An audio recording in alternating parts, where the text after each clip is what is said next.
Question. Carbon equivalent values, CEV, are used to determine how to avoid the risk of Option A. Hydrogen cracking. Option B. Lamellar tearing. Option C. Solidification cracking.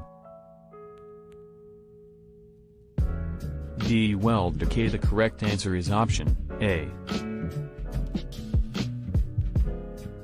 Question. The dip transfer or short-circuiting mode of metal transfer used for MIG/MAG welding is characterized by Option A. Giving deep penetration. Option B. Being suitable for positional welding. Option C. Giving low spatter.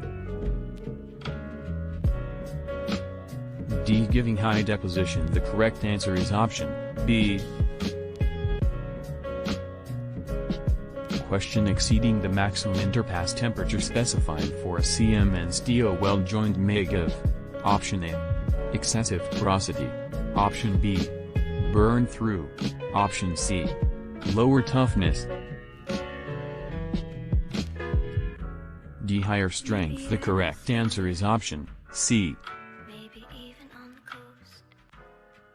Question. Welds made with very high heat input will show a reduction in Option A.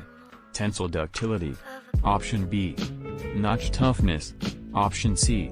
Fatigue strength. Option D. Creep resistance. The correct answer is option B.